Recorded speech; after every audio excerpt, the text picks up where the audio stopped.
Hey everybody, welcome to Sweetcast. This is, I think, the best show ever, right? We can do that every day, have it be the best show ever. So this The one's best the show on the internet. best show on the internet. You shouldn't be watching anything else. Anything else right now, it would Nothing just at be a all. waste of time. So we've got a special show today. We're gonna be talking about Feast or Famine, excuse me. That's a comic book that's out with our guest here, Dave.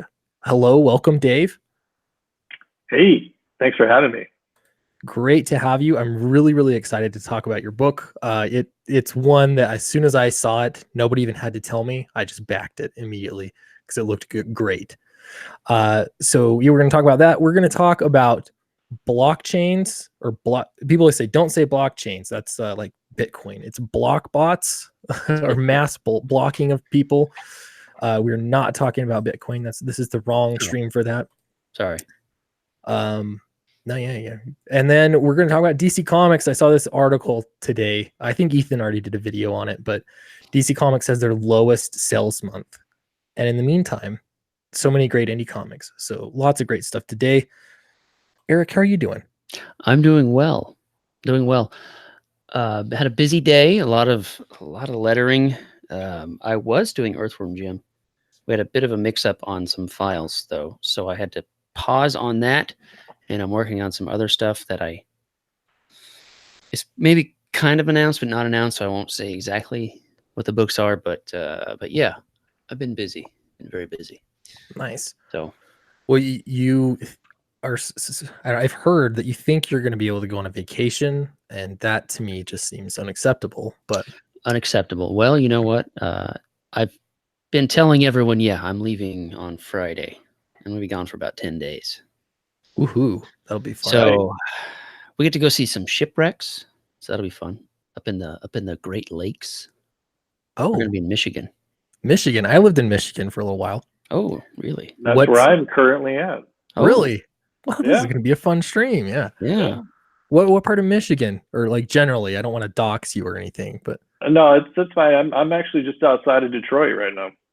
okay, We'll nice. be Yeah, near you. I'm John Malin and I are working out going out to eat sometime. Oh, So- right on. Actually, I worked for John for a little while, actually doing some layout work for him. Oh, cool. nice. Yeah. I like this Speaking of group. John, he launched Graveyard Shift 2 earlier this evening. It's doing really well too. Doing really well, yeah. Looking forward to lettering that one for sure. Yeah, and of course you're lettering it. That's actually your first gig, right? So yeah, that was my first. I would say, well, I guess it's professional work. Yeah, for all intents and purposes, this is my mainstream, and that was my first mainstream gig. Yeah, that's so cool. Yeah, he's already up to 18 grand. Oh, is that all? That's all. That's all. Okay. I don't know, John. Yeah, I'm sure that'll jump up. I'm curious what it'll be by tomorrow morning. It wouldn't surprise me if it was 30 grand. That's insane. Really crazy. That's good. I'm happy for him. Yeah. So wrecked ships in Michigan. What lake are you going to? Or lakes? Whatever one's between the two peninsulas. Is that Huron? Or is that Michigan? Well, actually, Michigan and Huron, they're kind of on either side of the peninsula separation there. So it depends on if you're on the east side or on the west side. Well, I don't know exactly. It's being put together by my brother and sister-in-law, so we'll figure that out. Yeah. I'll know a week from tomorrow. Well, regardless, it'll be beautiful. I can guarantee you that. Yeah, that's what we're hoping for. Gonna be in a glass bottom boat, so I will not bring any stones. Yeah. People in a glass bottom boat shouldn't throw stones. You're gonna sleep in a glass house too. Yes. Yeah, I lived in Michigan. I was a missionary there, and I lived in inner city Detroit, like on West Grand Boulevard, and it was not not pretty there. but I lived in Port Huron, and just the lakes are beautiful, blue water, and yeah, all that stuff. Lake St. Clair, Lake Huron, those are the two that I've seen. Really cool. Oh, yeah. Those massive freighter boats that are just hauling cargo back and forth. Pretty cool stuff. Yeah. Yeah, actually, I've actually been able to see the Northern Lights once or twice up there too. When you get up Nice. high, yeah, in the UP. Nice. Yeah, I like that. And the other thing is in Michigan, they always like describe everything like this. So wait, where are you going to be? Are you going to be here, or That's right. Eric is going up here somewhere to Yeah. the Now I'm in the Lower Peninsula, the and yeah, we're not touching them Northerners. oh, you're not going to the Two- Northern Peninsula. No, we're going to be in the north of the mitten, as they call it. That's Okay. right. Very cool. All of this is very Entertaining. very entertaining. Yeah. Yeah, we will be driving. We're going to try to avoid Chicago traffic. We'll see. I'm leaving. Nice. I'm leaving in like 3 days. Cool. 4 days. I don't know. I'm not in charge. Should be fun. All right. Well, we've got people starting to spill in here. So yeah, we got a lot of stuff to talk about. Before we jump into it, though, I just want to show everybody Feast or Famine, just so that it's here. I better lock the screen on me too, because I am a professional. Here we go. Feast or Famine. First, I got to say, I want to give Dave. I want you to give us a pitch on this, but I got to say, I knew that this existed through Alterna Comics. But when I saw that you were launching this collected edition, I was like, ooh, I want to look at this. And it was the first time I actually read what the book was about. And it sounds so cool. Nikola Tesla and Albert Einstein. So cool. And the one that I backed at, here we go. Oh, did things change? They look a little different. Yeah, I added some. I kind of broke out some of the different rewards that you can get into individual options, so that people have that ability now. Nice. Well, I think it's the retro print option. Yeah. And because this retro print, like I was going to just get the book, but that print looks great. Like it just exactly hitting the right notes. So yeah, there's lots of good stuff to back everybody. Yeah. And the link is in the description. Okay. Give us a little pitch for Feast and Famine. Sure. So Feast or Famine is about an alternate universe where Nikola Tesla and Albert Einstein partner together and go on a space adventure. So they travel to an alien world where they encounter all kinds of retro 50s style robots and aliens, and even there's a little bit of zombie action in there, if you can believe it.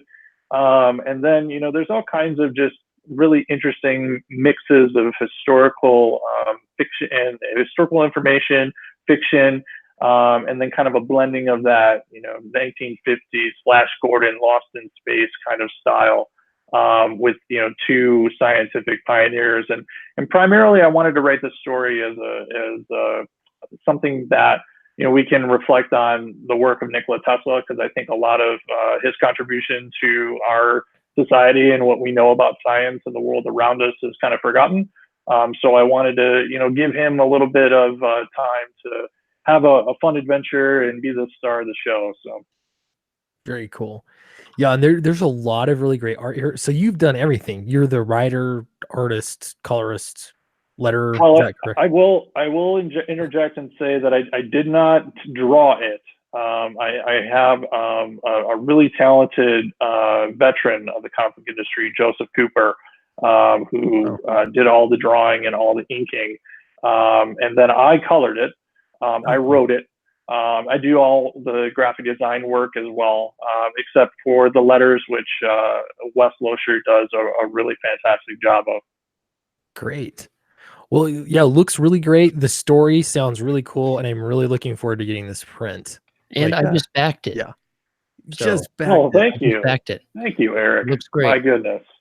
I will say, by the way, the retro print now, if you guys weren't watching the live that I did with Peter Cimenti last night, we decided that we're going to add a new reward, and that was the variant cover on the issue 1 of Feast or Famine. So we're actually going to do a copy of the first issue with that retro print as the cover. And that is a standalone reward right now, and it's going to be added to the print bundle as well. So since you got the print bundle, you're going to get a copy of that variant comic as well.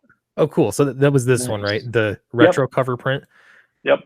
Yeah, $25 too. I saw this, and yeah, like I just really want that. So I get the book, I get the print, and then let me make sure I'm saying this right.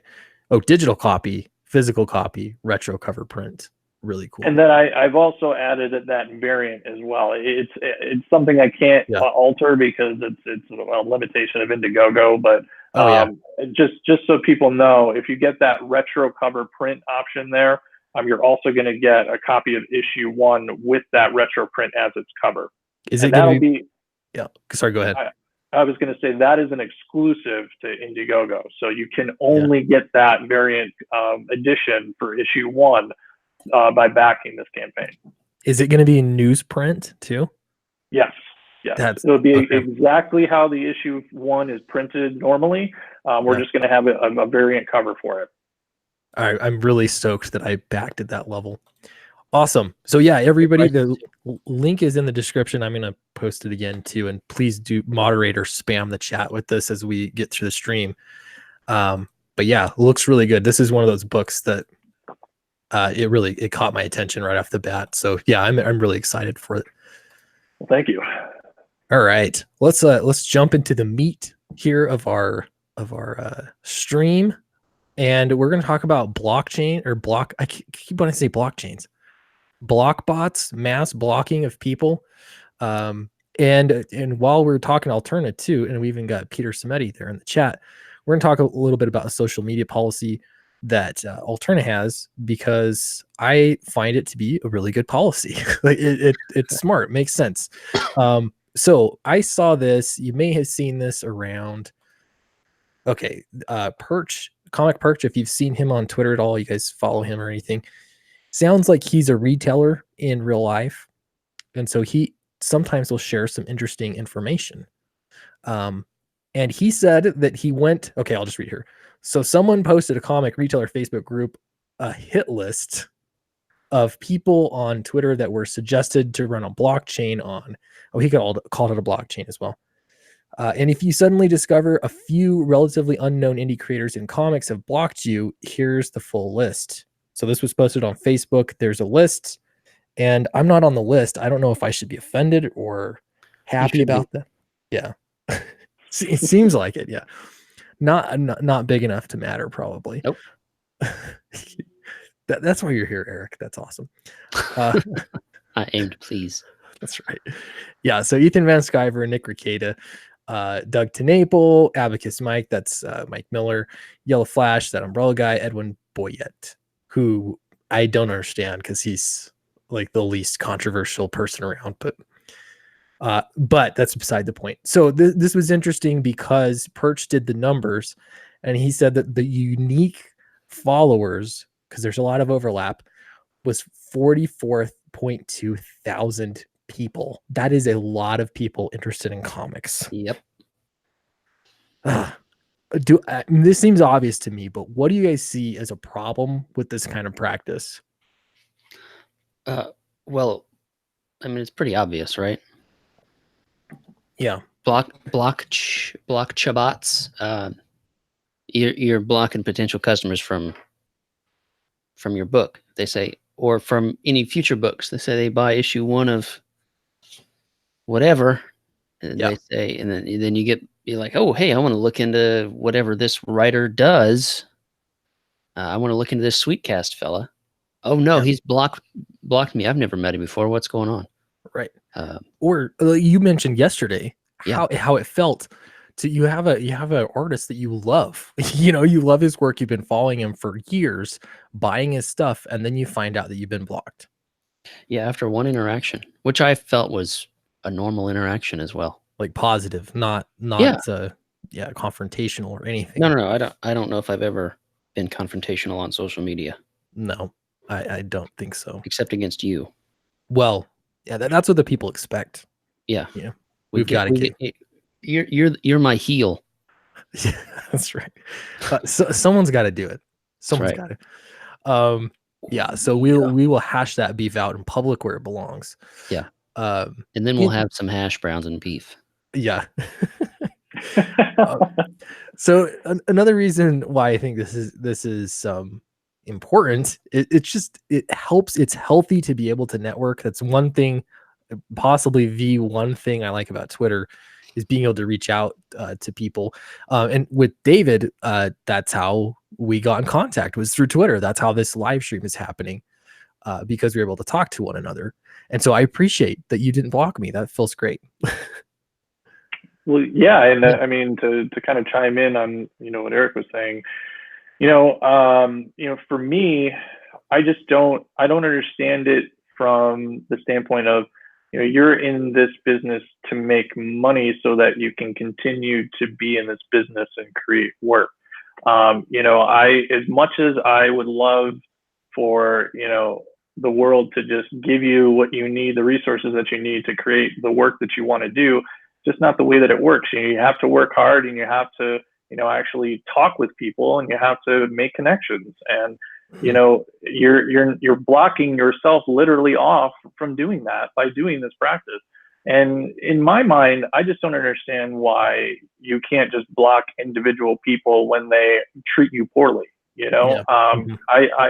I do that in my real life. If I have a friend that treats me poorly, I no longer speak to them. Yeah. It's one of those things where I think if we all just maybe give each other a little bit of chance to remind each other that maybe we're just a difference of opinion, but we can like the same stuff, I don't see what's so wrong with that. So what you're saying is, whenever somebody disagrees with you in real life, you find out what their Twitter handle is and you block them on Twitter?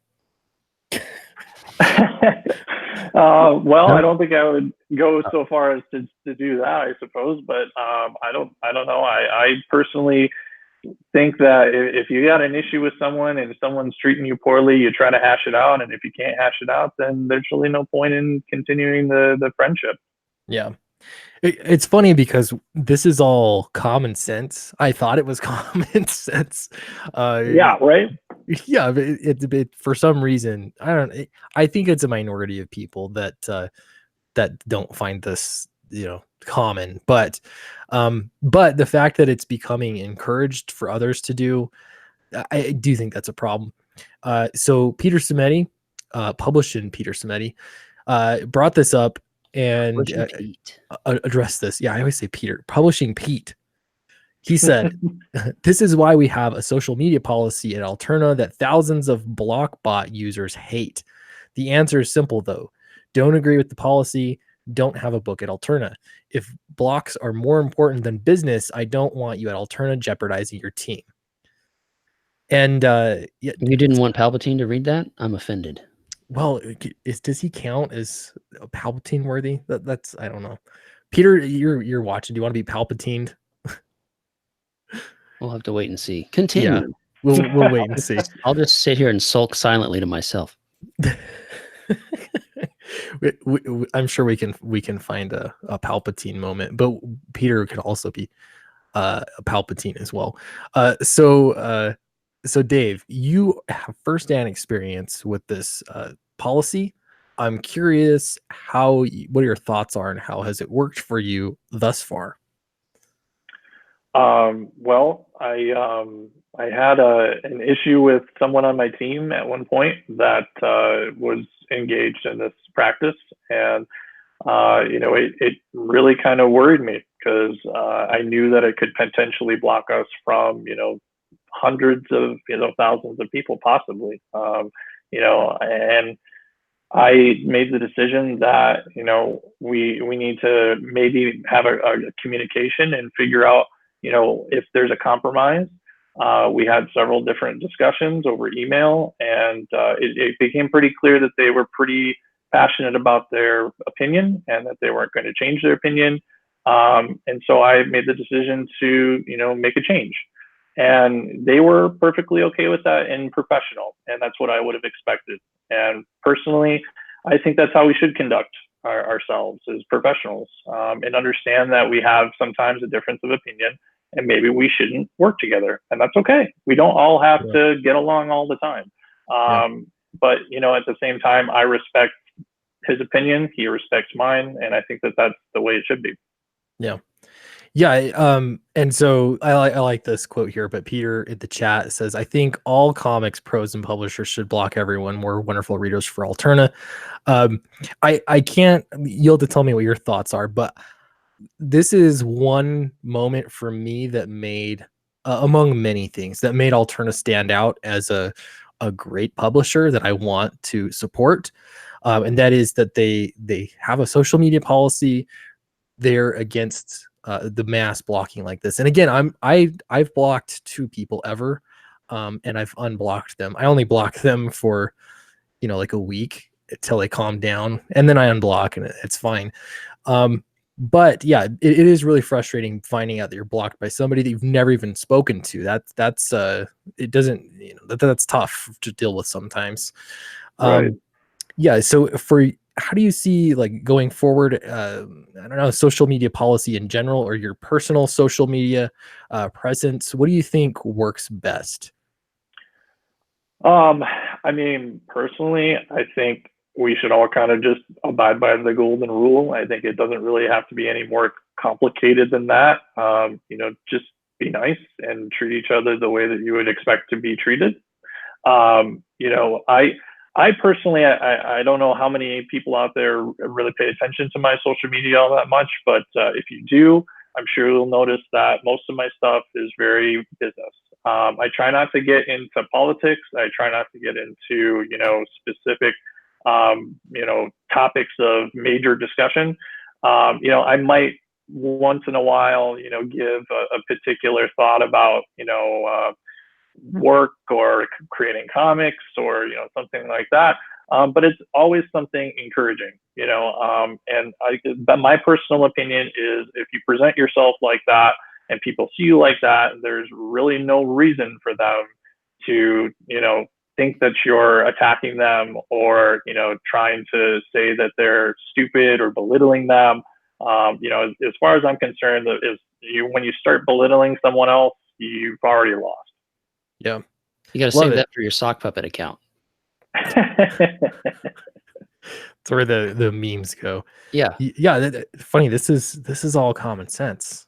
Right. It's like Exactly. it's like at Thanksgiving dinner, there are a few topics that are not always a good idea to bring up. And yeah, I mean, depending on what your goal is on social media, if you're trying to sell comic books, generally speaking, those same kinds of topics don't really help. Let's see. Eric Breen in the chat. Eric, great to see you. He says, now that you're a big star, I've got to question that one. Huge. Maybe you can borrow Al Ewing's blockchain before Downcast 2. Maybe.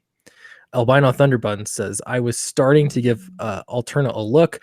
Then the block box silliness happened, and I decided that I would become a customer. After that swatting incident, I decided to publicly promote Alterna. Yeah. Again, and it's not just that. Like those, again, those were important things. But for me, it's also like working on newsprint, working on doing like these short mini series that have a great entry point. You know what I mean? It's easy to get into for new readers, especially. And all the stuff that they're doing with trying to sell comics in other places. I really hope that 7-Eleven deal works out. That'd be awesome. But yeah, the Alterna's got a lot of stuff going for them, and then also crowdfunding too. Right. Yeah, let's look at your book again here. We got a few more people in chat. Let's see. I've got too many things open here. Feast or Famine. I'm going to refresh this because I have a good feeling.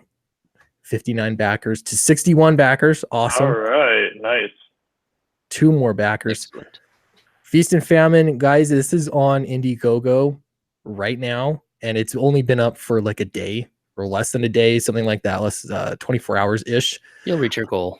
Don't worry about it. You got this. Yeah. But that doesn't I'm not trying to discourage anyone from backing. In fact, everybody back it.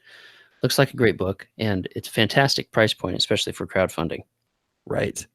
Yeah, good stuff. And you could get it. It's affordable. You could get like a $4 magnet. Oh, let's see the copy. You can get a $5 digital copy. That's cool. But even this one up here, $25, and a lot of people are used to paying that for a book. But it looks like you're getting, what is this? You're getting the book, a T-shirt. Is this a lanyard? Yep, we got a lanyard and a small 2-inch enamel button. Awesome. Yeah, this is good stuff. And the book sounds really, really good. The art looks amazing. We give us another pitch now that we have some more people in the chat. What is this about? Sure. Feast or Famine is about an alternate universe where Nikola Tesla and Albert Einstein partner together and go on a space adventure. So in our story, they're called Nicholas Tesla and Dr. Albert Einstein. And they basically go to a city under a dome in a barren wasteland of an alien planet where they meet robots and aliens of all shapes and forms. And then there's even a little bit of zombie action there towards the end as we get into issue 3. But it's just a fun 50s retro sci-fi story. Yeah. Sounds like a lot of fun. It does. What's the age, like the target demographic for this? I forget to ask about that sometimes. It's I would say it's more teen. There isn't too much in there that is sensitive. There is a little bit of a scene at the end that I don't want to really give away too much, but sure. you know, it has to do with a trip down to the jungle and some experiences that they have down there. So it might be questionable for some younger readers, but for the most part, the majority of the story is pretty close to all ages. Yeah. Okay. So it's teen-ish or younger, but yeah, very cool. It looks really great, and especially that retro. Where's that again? I got to show that off because I just love it. Here we go. This retro print, and also the variant cover is available in this retro print just on this campaign. So yeah, looks awesome. Really like it. Okay. Next story. We're going to get into DC Comics here a little bit. This is interesting. Comic book sales in general seem to be struggling. I guess I got to share my screen. Here we go. DC Comics in trouble? Question mark. This is how you know if it's like they don't really know, but it's a great clickbait title. Usually the rule is question mark at the end usually means no. Yeah. It means like some people say, you know how reporters do that. Some people say you're a doofus. How do you respond? Yeah, it's just to get your blood pumping. But there are some problems with DC Comics. I actually think they're doing some smart stuff, but it is, I don't know, it is kind of a reminder here that things are changing a little bit. So they went from 50 comics that they're publishing, or they went from 52, excuse me, to 50, which is kind of, I don't know, that's kind of a big deal, right? The 52 is kind of iconic. Yeah. What books do they say? Which ones dropped? I mean, were they just books that got canceled, or? Well, they didn't on hiatus, or were these books block botted? I mean, what happened? Well, I don't know what the two titles were for sure. I don't even think it says here, but I'm guessing they were like, they've got all sorts of little spin-offs and other things. But they were just probably titles that weren't selling as well, perhaps. I don't know. But they went down to 50, which is like Marvel's obviously doing a lot more than that. 104 looks like. Yeah, DC did 50 just in June. So who knows? Maybe it'll pick up again. I'm not following their line all that closely, but it does seem like a big deal. And their market share is dropping even further. Let's see. DC Comics had published 50 comics in the month of June. They only had 26.71% of retail market share to Marvel's 43.38 share. And then they had 26.44 of the unit market share to Marvel's 48.93%. When I start reading numbers, I'm going to get into trouble. Yeah. So market share's dipping as well. But they've been tightening their belt. I don't know. I'm curious. Is the problem too many titles? What do you guys think? Too many titles, and what do you mean? Explain yourself. Well, comic sales are going down a lot, so I'm wondering, like, they're focusing on it two different ways. DC is selling fewer titles. Marvel is pumping up the jam and dumping as many things as they can out there, including multiple covers, like lots. So I don't like the variant cover fiasco that they do. I think that's, well, for lack of a better term, predatory on customers and comic shops. But I think ultimately I think the reason that books get canceled is quality. I mean, it doesn't matter if DC is shipping 50 books or 100 books. If they're all crap, then they're going to continue to cancel titles until they're only shipping, as much as Boom. Yeah. But if they were healthy and if the industry was healthy, that number would be great at 50, but even better at 104. It's not healthy. Right. We have, well, like we've said, we've had pros blockbotting customers. We have people injecting ideologies into stories that I think they think are the big hitting ones, but are really small, really not as big as most people make them out to be. Forcing politics in places that turn people away, and the list goes on and on and on. We've heard this. They've heard this argument for several years now. Right. The question is, when are they going to stop? And I feel like of the big two, DC is less of a culprit in that sense, and Marvel seems to be taking the lion's share of that problem. But not taking the lion's share, but being the lion's share of that problem. However, if they ever decide to right the ship, I'm sure comics will get better. In a sense, sales will go up if they listen to the readers, because without readers and without fans, you don't have anything. And I think once they figure that out, I think, right now they're like, it doesn't matter because we can make movies. I don't know. Yeah. Well, all great points. I will say one thing though, and I'm just going to make a distinction here, is that variant covers, the way that the main publishers are doing them, in that, well, first off, they're doing so many of them, like 10 plus variant covers sometimes. And then they're also forcing shops to buy a certain number of books in order for them to get the special variants that are rare and worth more money or whatever. Yeah. When you're doing like a variant cover or something like that, and there's no, I'm pointing this out because I did a variant cover. Feast or Famine has a variant cover. No, I wasn't crapping on all variant covers. I was specific to, like, let's have 50 cat covers and 25 variants of, Star Wars #1. Right. And then exactly how you're describing it, where you have to order so many to unlock the next tier of covers. And this one's only at Comic-Con and this one's only at Walmart or whatever. It's just gimmicky. Yeah. Well, and the thing for me about variant covers that really just kind of rubs me the wrong way is, when you go to the shelf and you see this amazing cover and you go, oh my God, that's awesome, I want to see more of that artwork, and you open it and it's something completely different, and it's usually very, very subpar. So it's like they spend all their money on getting these amazing artists to do these amazing cover pieces, but then they don't spend any money on good artists to do the sequentials. And sometimes it seems like, the guys that are demanding all the money just don't really want to do the sequentials because they're getting all this money to do covers. Yeah. Right. So it's a little silly when, the whole purpose of buying the book is to read the book, not to just look at the pretty cover. Right. Yeah.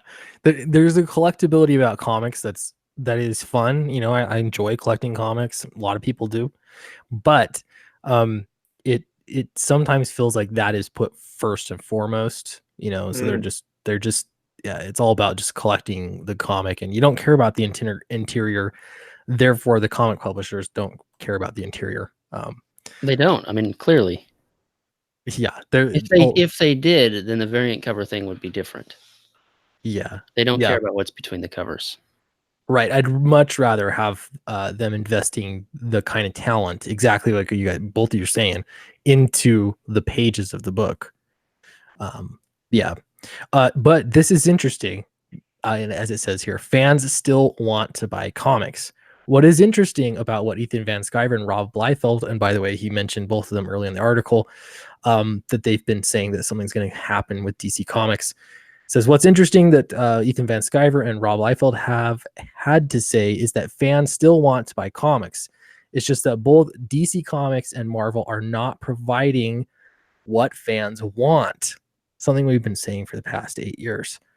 Yeah, what do comic fans want? I know I've been hearing it from a lot of people, different things they want, but ultimately, I just want a book. Like when there's a book that I see that I just have to have, that's a good thing, right? And I just want to back or I want to go buy. And it seems like there's just less and less of that in mainstream comics for me.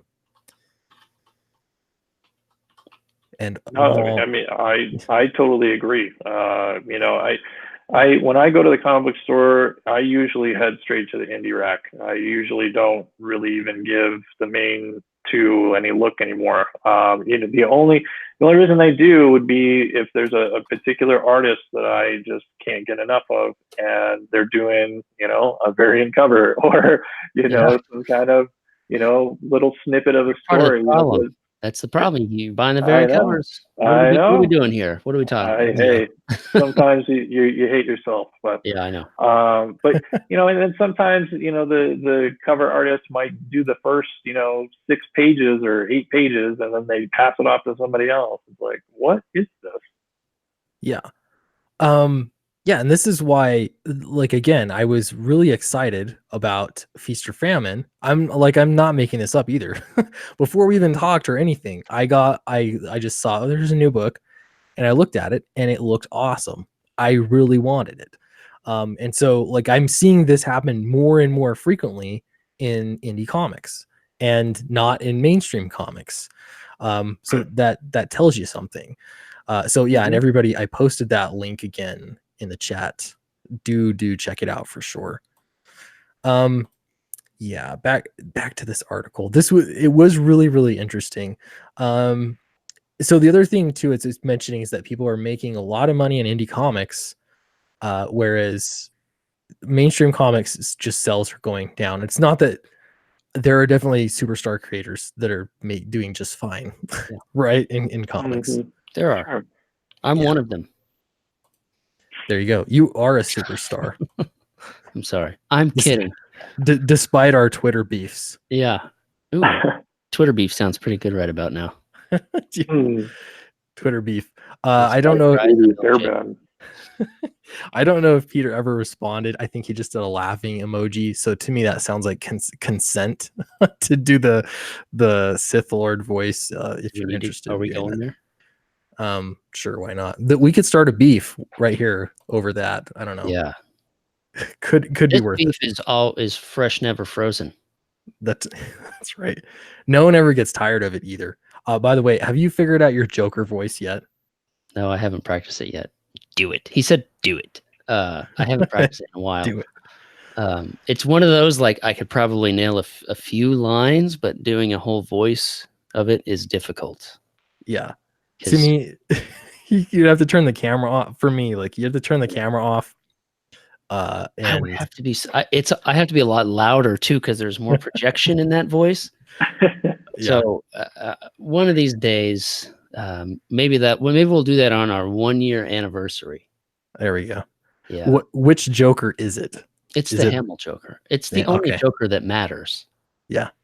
I'm sorry, but that's the only Joker that matters. In any iteration that he voices it, that's the only Joker that matters. Yeah. He does do a good job. That's for sure. I know it's been out for a while, but did you guys see that storyboard animatics that he posted? Yeah. From the '89 Batman? That was cool as heck. That's really neat. I didn't actually, I saw that it happened, but I didn't actually look at it. That is really cool. Pete said, do it. Do it. Are you ready? Do you got it tuned up? Immortalized in Sith juices or Yeah. whatever. Hang on, let me take a drink. Dark Admiral Marcher says, "What is wrong with you, Sweetcast? Hamill is the Joker." I know. I just didn't know if he was going to be like, "Why so serious?" Or Where's Harvey Dent? No. Here we go. Here we go. Do it. This is why we have a social media policy at Alterna that thousands of Blockbot users hate. I can feel their hatred. The answer is simple, though. Don't agree with the policy? Don't have a book at Alterna. If blocks are more important than business, I don't want you at Alterna jeopardizing your team. You know what I love about that is that in real life there are people that when they see Peter Simeti on Twitter, that's exactly how they hear his That's the voice. No. Yeah. This should just be me reading Pete's tweets in Palpatine from now on, because that's how everybody views him, because he's just so evil. That could be a whole segment where like Pete tweets and good old Peter Palpatine. and like most, like 99% of the stuff that he's posting is all positive, and it would be a good juxtaposition. Peter Palpatine's propaganda. There needs to be another P there, but corner. That's what I want to say. Is there an acronym for corner? Place, maybe. Yeah, I'll figure it out. Yeah, I'll figure it out. That is golden. And I do want to I'm going to just let everyone know straight up that I've been starting to do the regular videos again. You may have seen the one I posted today. The views were terrible. And it was demonetized instantly again, even though it was just news. I don't get it. But I think I'm going to keep doing those, or at least a lot more frequently. I'm realizing in the comment section, a lot of people were like, "Hey, I missed you." They just don't watch live streams. So I want to try to do something for everybody. You got to you want to please the fans. Yeah, you got to give them what they want. How about Peter Palpatine's propaganda post? Oh, I like that. Yeah, posts. Yeah, I like it.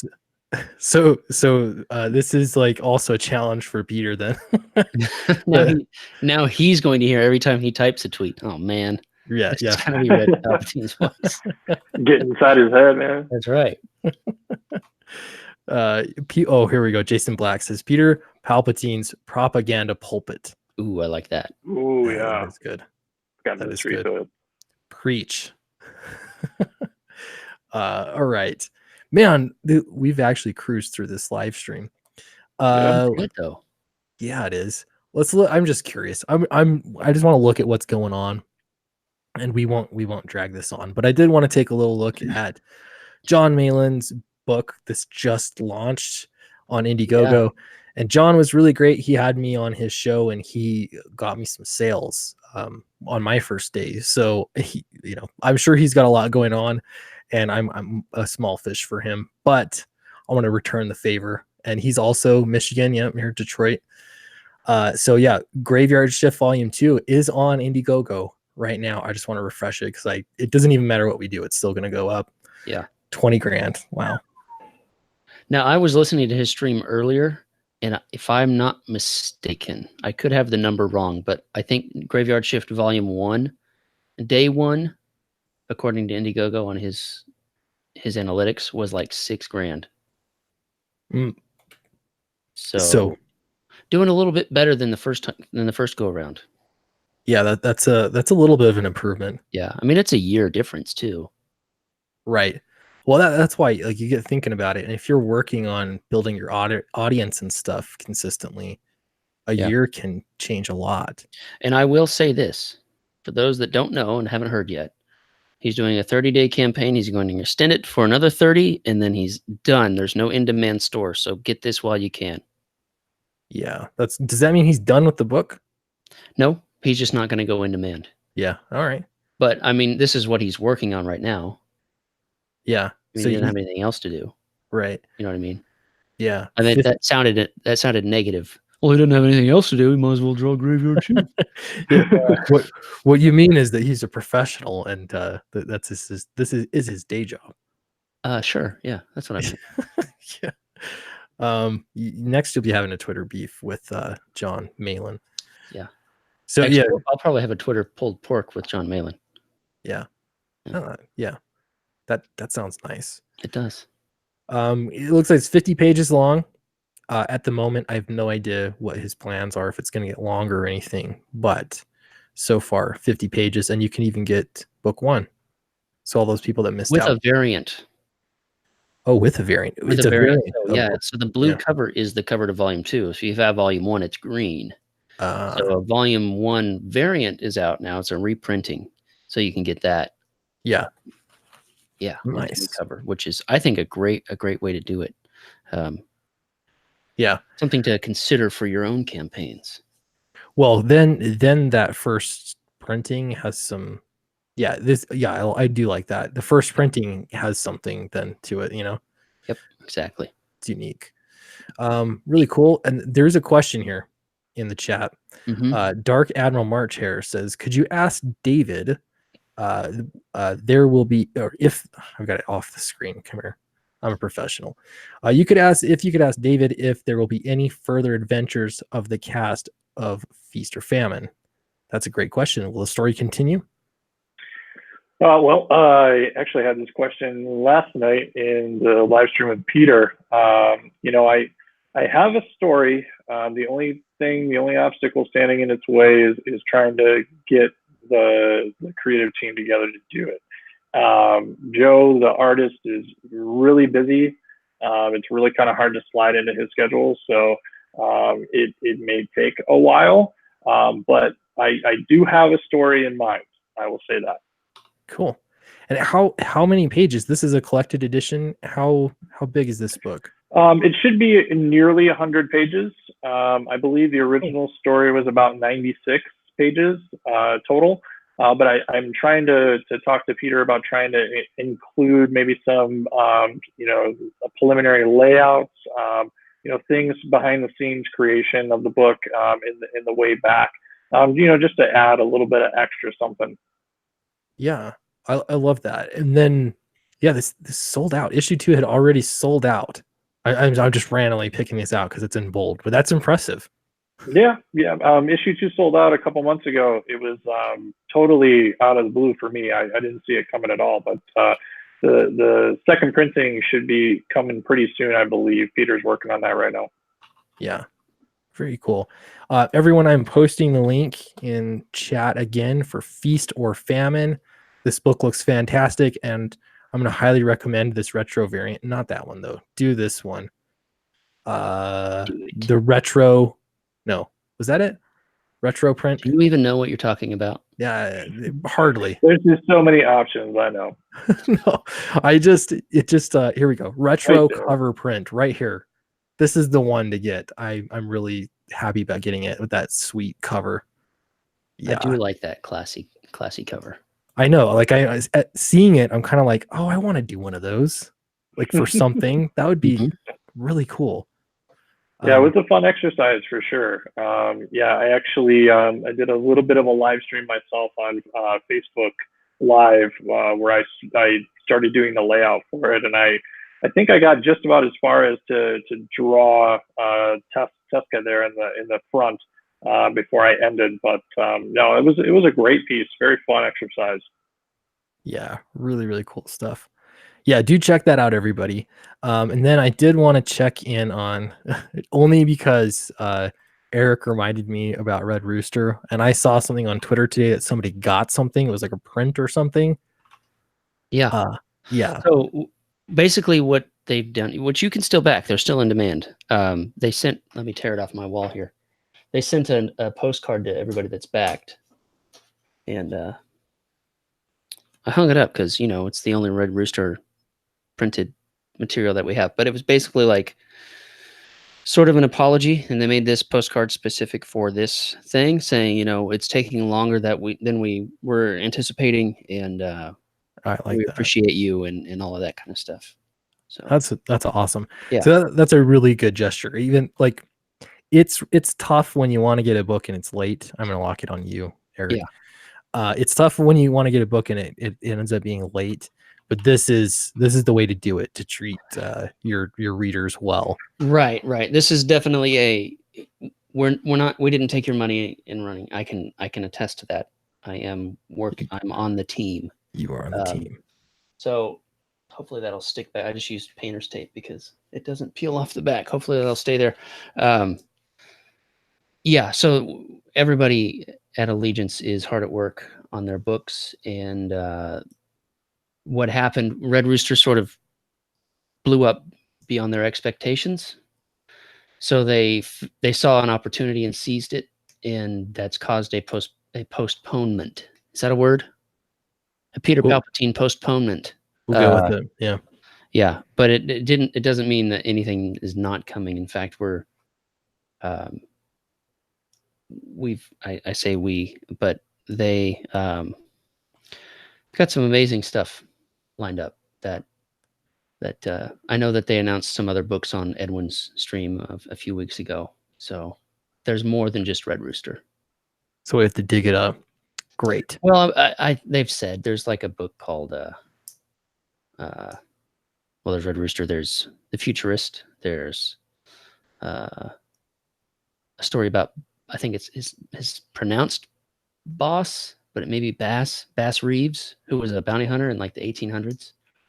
And another one called Nora Saga, written by Blake Northcott. So yeah, there's a lot going on.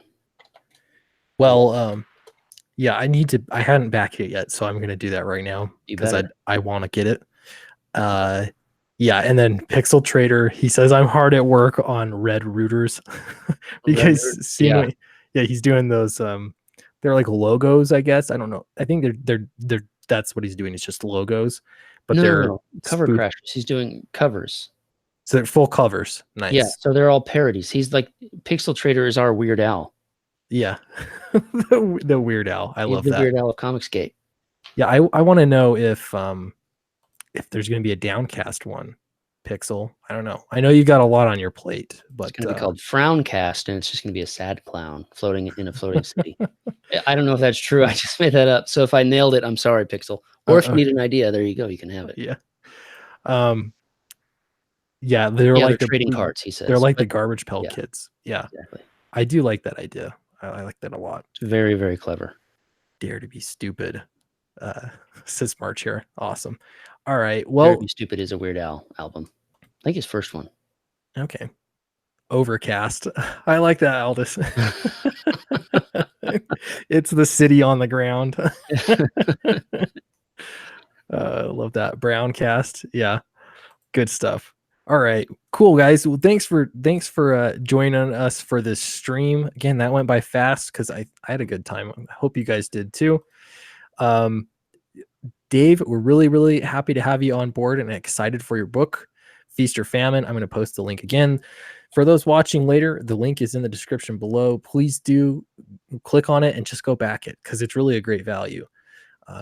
Yeah, get it before it's gone. Hey, speaking of get it before it's gone. 2 days left. Oh yeah. There's so many things to promote. I will be in and out real quick. 2 days left. Campaign basically ends tomorrow night because I won't go to bed until after it's done. About 2 a.m. on Thursday morning is when the campaign officially closes.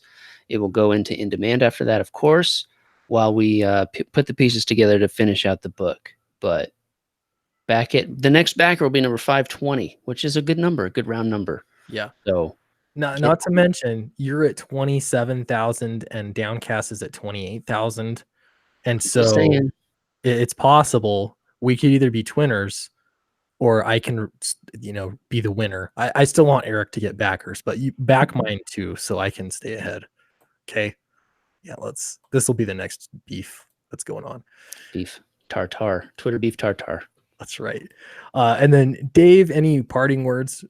Feast or Famine? What you got going on?